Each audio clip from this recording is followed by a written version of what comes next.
Hey guys, welcome back to my YouTube channel. It's been a minute. How are you guys doing? How are you guys coping with this global pandemic? I'm particularly interested in your mental health. How is your mental health? How are you coping? For me personally, I'm really just coping. I'm barely holding on. I'm just gonna be honest and put it all the way out there. I'm barely holding on. I call my mommy very often these days. But anyway, I'm holding on by being really, really grateful for the things that I still have. Just kind of count. This is a good time to count your blessings. This is not a good time to be thinking about your losses. This is a time for you to just hold on to what you have. If you haven't lost any family member from coronavirus, you're winning. Hold on to that. If your own immediate family is well, hold on to that. If you still got a job, hold on to that. You haven't filed for divorce or wanting to divorce your spouse, hold on to that. This is a time to hold on to what you already have and not think about your losses, because you can always gain back your losses if you survive. That's kind of how I am. I'm in war mode. I'm gonna survive this. Okay, but anyway, guys, so jumping right into why I'm here. I put up a post on Facebook recently. I put on Facebook and Instagram, and I will quote myself. It was like a post with just words, and it stated, I was once a poor 24-year-old single mom with no degree, but now I can provide more for my kids, for my children, since I'm quoting, than lots of children with two parents ever get. And I'm not just talking material things. I'm talking time, intentional parenting, and I'm proud of me, and I'm so thankful to God. And this post just kind of grew wings because it was really, it really appealed to a lot of people. It got the most likes of all my Facebook posts I've posted recently. And it also kind of, got traction and comments and just people talking on Instagram. Usually I post mostly pictures on Instagram. So when I post words, people just tend not to read it, I guess. But anyway, it was just like one of my most, popular posts lately. And there was a lot of comments that was kind of, very, I guess, connected with me. But one particular comment really connected with me, and it was on Facebook. And it was this young lady that I connected with on Facebook previously. And she's also a young single mom. And so she said, one day, and I'm quoting her, one day you teach us how you do it right. And single moms, she went on to say some single moms will want their lives to be better by whatever means. And, I think that post connected with me because it was a call to teach. I like to teach. When I was a young child, I always wanted to be a teacher. When people ask me, what do you want to be when you grow up? I always said I want to be a teacher. Maybe it's because I was the first of 10 children. So automatically I was a natural born leader, first of 10 kids, first of over 50 grandchildren from my very close-knit extended family. And so, in fact, the only thing I like more than teaching is learning. And I also like to mentor. And so, just her calling me to teach about this kind of called to me. But first of all, I was quick to tell her, I cannot claim to have a success formula. I'm not here to give you a success formula. My hashtag for my business at Johnson is Madiche. Madiche is an Igbo word that literally translates to a different kind of beauty. To me, it really means uniquely beautiful, and is my way of stating that my fashion and beauty business is committed to highlighting the unique beauty in every single one of our customers. But for me personally, Madiche is also something I live in my personal life, because I sincerely believe that every one of us, human beings, is uniquely authentic. We're all beautiful in our own unique ways. And that said, I promised the young lady that I will teach what I did to succeed, in pulling myself out of poverty at 24, and as a single mom as well. So my very own recipe for success, if you may. And my hope is that by sharing this, I will be able to hopefully, inspire someone to create their own success, or to adapt it to their own taste for success. Okay. So you see, I sincerely believe that in life, life is not a race. And even if life was a race, you have to look at life like a marathon where every single person has a different finish line. Because, we are not even going the same direction sometimes. Some are going up, some are coming down. Our destinations are very varied in life. And life is not a test. And even if life was a test, it's a test where the questions are different for everybody. Every test taker has a different test. And so I plan to keep this brief. So I'm going to jump into it. For me, there are 5 ingredients to my success that has been very key to my success. The first one is faith. So for me, faith is number 1 ingredient for my success. I'm a Christian. I'm a practicing Catholic. I believe in God with all my heart. My Protestant brothers and sisters usually start their Christianity story with, when did you give your life to Christ? So when they gave their life to Christ, for me, my life was dedicated to Christ by my parents in baptism. So I was dedicated to Christ as an infant. So I had no say in the matter. I was a born Christian almost, but you still have baptism. So I was a Christian from infant. However, I started my own personal faith journey when I was in secondary school, at the age of maybe 11 or 12. So my boarding house story. Listen, unlike a lot of people that went to boarding house, I loved boarding house. I was in boarding house from 11 years old to 16 years old, JS1 to SS3. I went to high school in West Africa, what Americans call high school. I went there in West Africa. So I really love boarding house. I love my mom. Don't get me wrong. My mom was a tyrant. She was a bully when I was very young. She was such a bully that I was literally begging and doing everything to go to boarding house. But anyway, when I was in primary school, we literally, like from primary 5, if I was begging to just go, let me go, because I was ready to run from all the housework. My mother was a bully. I'm not like, I love you, Mom. I love you. But anyway, I waited till my 6. I couldn't leave from my 5. I just my 6 finished. But when I went, I was so happy to go to boarding house. Even the seniors, they tried me. Hey, they tried to bully me. But let me tell you, I had seen bigger bullies at home, though they were nothing to me. Bullying was nothing. I got over all of that. But the only thing I did not like in boarding house was the food. Oh my gosh.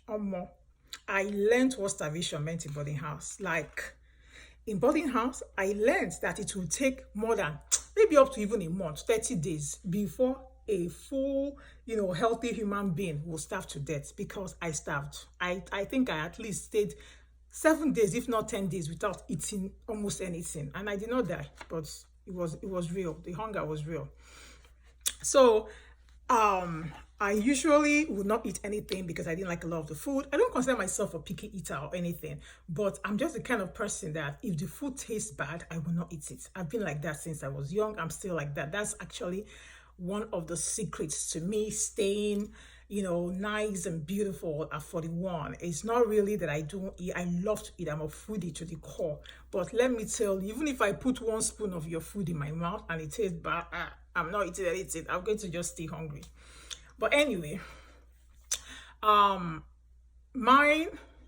if you went secondary school, Federal Government Girls College, Ikotabasi, shout out to any of my alumni that is watching this. And if you went secondary school with me, please tell me in the comment section what your worst food was. Mine was that stinky groundnut soup. I don't even know who told me that was groundnut soup. Whoever gave them the recipe for groundnut soup really, really failed at life, because that soup was so badly stinking that from classroom I will go to my hostel closing my nose because I couldn't stand the smell of that food. But anyway, what I usually just do, I will just live on my provisions. Once I come, I eat on my provisions. When they finish, I'll convert my pocket money to provisions. I'll just be eating cornflakes, Milo and milk, and just with cabin biscuit and butter. You know how it is now if you went to boarding house. But anyway, after my provisions finished, pocket money was converted and finished, you know what I would do? Now, hunger strike, because most of the food, I really didn't like it. I'm sure some of my friends might remember, but some might not even know, because I will not eat and I will not beg anybody. I will just be starving. But, when I start starving, that was when I started testing, no, I won't call it a test, but that's when I started, taking a walk with my feet. That's when I discovered my faith. The one Bible verse that I really held on to was Matthew 7:7. All those people that know how to quote the Bible, you can drop it for me in the comment section. But Matthew 7:7 says, ask and it shall be given to you. Seek and you shall find. Knock and the door will be opened unto you. And it didn't stop there, because I also went on with like Mark 7:8, which is also like, the justification for you to be able to hold on to Mark 7:7. Because it goes on to say, for everyone that asketh receiveth, and he who seeketh findeth, and he who knocketh shall be opened. So God said everyone. And me, my parents have already told me since I was small, from everything I'll be here in church, I'm God's child, I'm God's child. If I'm God's child and he says ask and shall be given, me at that time I wanted provisions. And so I will just kneel down and pray to God that, please, my mother, my father, somebody should come and give me provision. Because, I was a Lagos girl. So that meant that my parents didn't come every visit, like visiting day. They just don't show up. But, every time maybe they travel to the village or something, they pop in and come and see me. And you never know the time. Nobody knows the hour or whatever. But anyway, I used to use it as my faith statement. And let me tell you that, it worked for me. Because I remember then, like, even just to step out in faith, I would just call my Lagos friends and say, oh, write your letter, my mother is coming. Or I'll say, write your letter, my father is coming. And whenever I said my mother was coming, my mother came. Whenever I said my father was coming, my father came. One time I even said my uncle was coming, and my uncle came. And let me tell you something, there was no phones in my school. So it got so, so good. Let me not say so, because it was really good, that my friends started calling me witch. But that was when I started working with faith. And for me, it was just faith. So I know some of you listening today may not believe in God. So I'm not here to tell you that, if you don't have faith in God, you can't succeed. But I just want to tell you my faith was very instrumental, the very first ingredient to my success. And I believe that having faith in God or even something else is very important to success. A lot of people have said it, that you need to believe in something. Even if some people say they believe in themselves, if you can believe in yourself enough to make you work, that's great. Me, I believe in God because my dreams are just so big. I need a God that can make impossibilities possible. So whatever it is you believe in, I say that your faith, might dig deep into it, might be one of your key secrets to success, because it is mine. And then the second one, and just like, with faith, like everything about us, we're unique. So your faith and what you believe in, feel free to make it unique. I'm not really here. That's not my calling. But, if you don't believe in anything right now, definitely believe in God. God is awesome. And we can talk about that. I can talk about that all day, how awesome he is. But definitely do you, sis, do you, bro. But jumping right to the second ingredient, my second ingredient for success will be dedication. Okay? When I think of dedication, I think in relation to your passion. So, what is your purpose in life? Your vision. What is your vision? What dream do you have? Do you even have a dream? And please feel free to drop your dream in the comment section of this YouTube video, because if you believe in destiny helper, maybe your destiny helper might be passing, so state your vision. If you don't have a vision, then keep listening. We'll get to you. Excuse me. So what is your specific life aspiration? What is it that you want to achieve during your time here on earth? It can be something small. It can be something very big. But it has to be something that you are very zealous about. When is someone's overzealous? Let me tell you, you have to be zealous about your vision for you to be able to have that second ingredient, which is dedication to your vision. And your goal, your willingness or your desire to achieve your dream or vision is usually pure emotional. There might not be any logic or reason to it. That's why our visions are so varied. And sometimes some of our family members don't understand it. Some of our best friends don't understand it. But it's you yourself. You have to understand it and want it enough to be able to be zealous and dedicated. Excuse me. So for me, I've had many visions throughout the course of my life so far.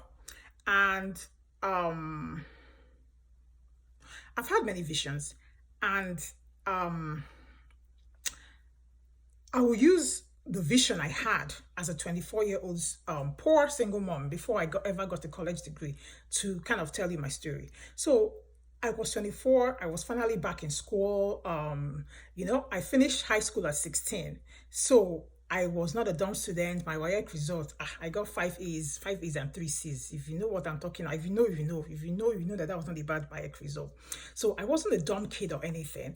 And even I got A1 in maths, I got A1 in chemistry. So I was a decently smart student, right? But I mean, that C4 I got in geography, I took it as a personal failure because I literally saw the vision of the map that came out in our geography essay question, but somehow I forgot it. I blanked out my exam and I ended up getting C4 in geography. I took it personally, but still I tried, you know?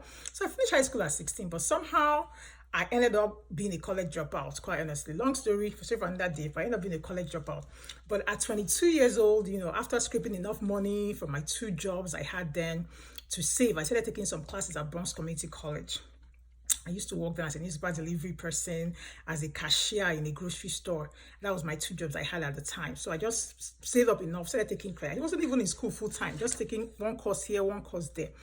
And then my initial vision, you know, was just to get a college degree. By the time I found out I was pregnant with my child at 23, and I finally had my child at 24, I just like, you know what, it would be nice to get a college degree. All this $7 per hour, that was my highest money I ever earned as a cashier.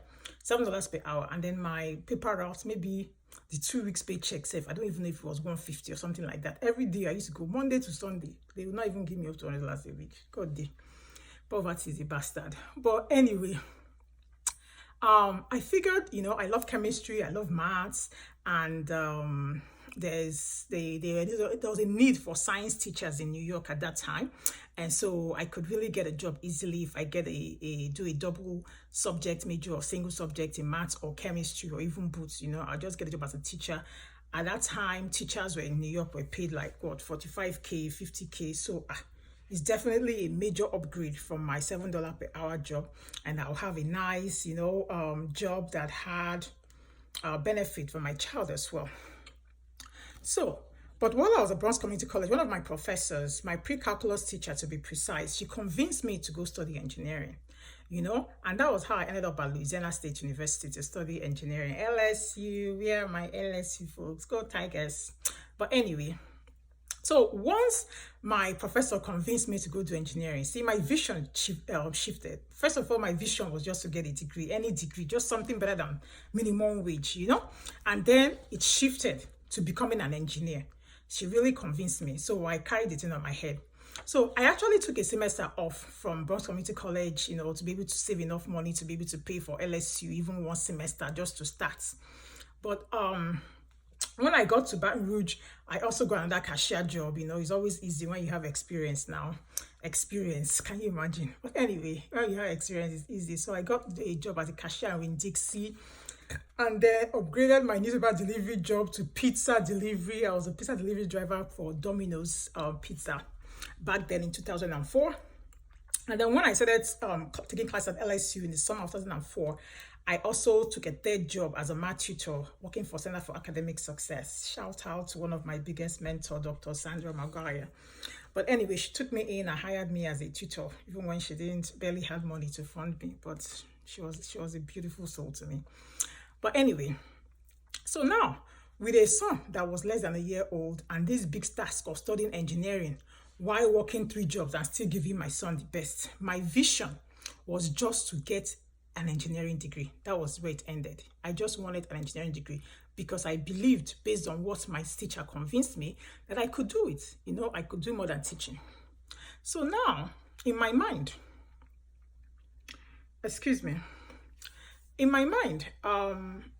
I felt that this vision was bigger than my 50K, 45K teaching job. Maybe I'll make 55, who knows? I don't know what engineering, I didn't even think about engineering. I just felt engineers made more than teachers. So this vision though actually ended up even getting bigger, to include getting a job with one of the big oil companies. So now I met another person that influenced me and my vision got bigger. My vision got bigger to become a good enough engineer, like graduate with honors, so I could work for a big oil company. And so you're seeing how the vision is changing. So that's what I'm telling you, your vision can change from time to time, but you just need to have a vision. You need to be able to visualize this.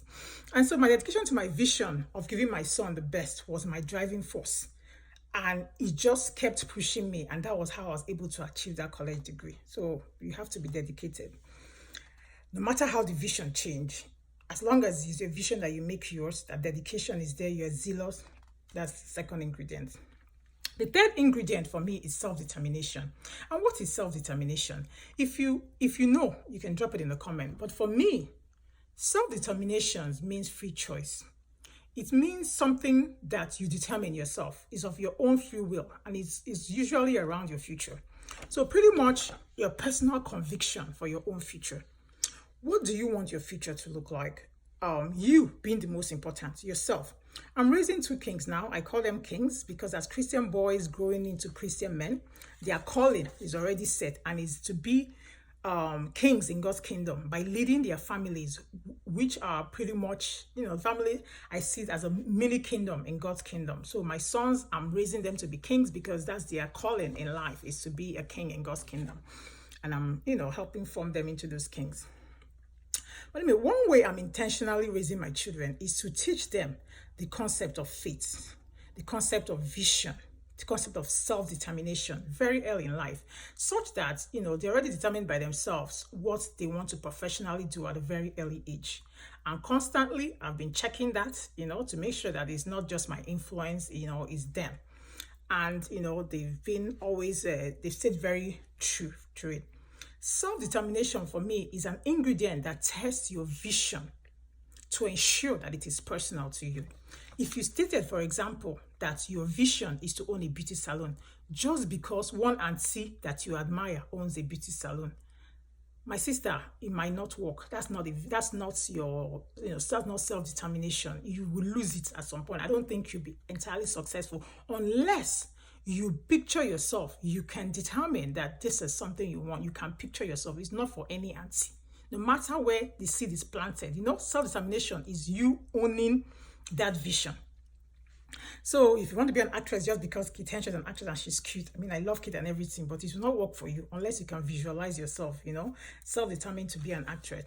So when I talk about vision, I mentioned my pre-calculus professor, Dr. Susan Foreman, who convinced me to study engineering. But you see, the key word there is convinced. I never set out to study engineering because of her, to make her happy, to please her. That's not it. Self-determination is, this woman has made me look at myself that I can be an engineer. Well, I can be an engineer. I will be an engineer. That's when I self-determined. So much so that when I even decided to not just be a third-class engineer, but to graduate with honors after I was influenced by another student and get a job with a top oil company like ExxonMobil, Shell, Chevron, I also owned that vision and tailored it to suit my needs. So just to show you how much it suited my needs, me and the girl that even influenced me, we didn't end up in the same, we both got our goals, but we didn't end up in the same place because even though it was, something I learned from her, I made it my own. Does that make sense? So self-determination. For example, I moved all the way from Bronx, New York, where I had my mom, my grandmother, my aunts, all this free babysitting that I had in Bronx. I left it all to go to Baton Rouge, Louisiana, where I barely knew anybody. I wouldn't do that just because of a professor. No, I did it because it became mine. I was determined to become that engineer. I also eventually quit 2 of my 3 jobs and took a significant amount of student loan. My mom was so against student loan. She's still against student loan. But I went on my own free accord and took student loans, stopped working so much when I decided I wanted to graduate with honors. So self-determination is something that pushes you enough to do things you would not ordinarily do. That's why it has to come from here. Okay? So anyway, I owned the vision of graduating with honors. So self-determination is ingredient number 3. So for ingredient number 4, we're almost there. The 4th ingredient to my success, I feel, is goal setting, having a plan. You may have glimpsed a little bit of this already, but at every stage in my life, I had a plan. Things do not always go as planned, but just by planning, it helps you succeed. Okay? For example, when I graduated high school at 16, my plan was to graduate university or college at 20 or 21 with my degree. I never imagined I would eventually end up getting my first degree at almost 30 years old. But you see, this does not make me a failure because, heck no, definitely doesn't make me a failure. But because what I'm saying is that the act of having a plan, right, is an ingredient of my success. Because even when things did not go as planned, just by having a plan, you know, just to see that having a plan is a great tool to succeed. Just by having a plan, of going to college, right? A lot of experts have said that having a plan is a very great tool to succeed. Because if I didn't have that plan to go to college when I was 16, if college was not part of my plan at all, maybe when I found myself 24-year-old, poor, single mom, just struggling, living from paycheck to paycheck. In fact, I have so many stories. I can't forget the day I ran a red light. And when I saw how much that red light ticket was my whole paycheck for the week, I just stood there and started crying. The police people were even confused. But anyway, let's not talk about those days. But the reason why I was able to, at that point, start thinking about a college education as my way to escape poverty was because college was at one time part of my plan. If it was never in my plan, I may not have even thought about it. That's why it is good to always plan. So I hope that makes sense to somebody. But anyway, I'm getting a little tired of talking, but let's keep going. Your plan can be short term. Your plan can be long term. It could be a 6-month plan to get a job. It could be a 1 year, 2 year, 3 year, 10-year growth plan to make your small business to like a big business that becomes, makes you a millionaire, or just pay for your life, pay for your house rent, pay for the shop, pay for your kids to go to college, or whatever it is that you want out of life. It could become bigger, just like my goal to go to college became just to be a teacher, then to be an engineer, then to be an engineer that graduates with honors and can work for one of the big oil companies. Sometimes your goal can even get smaller depending on where you find yourself in life. And so since I have focused my conversation around getting my college degree, I will tell you the story of my last year in college. So you see, I have to have another live session if I want to, or another, make another YouTube video. If I want to really go into details of how I succeeded in going from a poor young single mom who made $7 an hour to a chemical engineering graduate who was making a 6-figure salary after just 2 years out of college. But by my senior year, I had been successful enough in achieving my goals that I started my senior year with over $23,000 in scholarships. Okay. And I already had one job offer from a huge multinational oil company. I think they were number 3 or 4 biggest oil company in the world at that time, and that was BP. And then the first semester of my senior year, I was also invited for a job interview by the top 2, who was ExxonMobil and Shell at the time. But I was pregnant for my second son by my senior year in college. It was wonderful times. We have to gist more to get all that. But anyway, listen to me when I tell you that, look, I made a whole appointment to abort this pregnancy because it literally threatened to take away everything I have worked for and everything I've sacrificed so much for. It was a very difficult pregnancy. I was falling asleep in all my classes. I was making my professors, who were already, racist, I was making them even more mad at me. It wasn't funny at all. So when I decided to keep the pregnancy though, my goal, I had to shrink it. I had to make my goal smaller just to be able to accommodate everything. My usual prayers every semester is to get all A's. I ask God for all A's, or, maybe just 1 B or a sprinkle of B's, because I was aiming to graduate with honors so I could get a job with one of those top companies.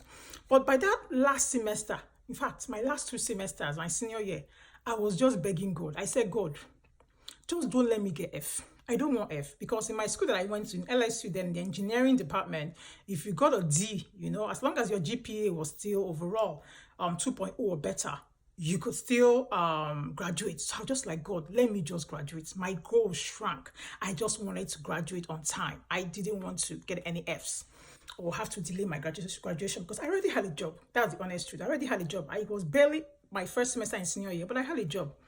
So my goal went from graduating with honors to just graduating. So again, your goals can get smaller based on what your plans are. You just have to personalize those goals and those plans for yourself. And then the 5th and last ingredient to my success, take a wild guess. I'll give you 2 seconds while I catch my breath. Okay, So the fifth and final ingredient to my success is confidence. Confidence for me, it means a conviction, certainty, like assurance to your success, guaranteed, no doubt. I had no doubt in my mind that I would succeed in achieving my goal of fulfilling my purpose or my vision in life. I had no doubt that I would get a college degree and be able to improve the life that I can give my child. So one could say that Chioma Davido, some people are unlucky. Some people are lucky like Chioma Davido, and they can ask another human being for assurance, and they can get a car or they can get something, an engagement ring or something, sha. But for most of us, and for people like me, I had to give my own self-assurance. And for some of you that are listening, that's what you have to do. Okay? Excuse me. It's getting late, so let me wrap this up. But this is my last T. My last T is assurance. You must have zero doubt. My last ingredient for success, you must have zero doubt in your mind that you will succeed. Okay, so let me just leave you with these 5 ingredients: faith, dedication to your vision. So faith, dedication to your vision, self-determination, a plan or set of goals, and confidence. Again, faith, dedication to your vision, self-determination, a plan or set of goals, and finally, confidence. So 5 ingredients. So just drop your comments down in the section. I hope that this has been useful to every single one of you. I hope that you have learned something that could help you in your pursuit for success. And if you find at any point in time that something I said here made it connected with you, please, the only way you can pay me is to like, subscribe, like this post, subscribe to my YouTube channel, share it, leave a comment. Just let me know what worked for you so that I can help to make it, share other people so they can work for them. So thank you for listening. I've gone way over the time I wanted to spend, but I hope you got something out of this. God bless.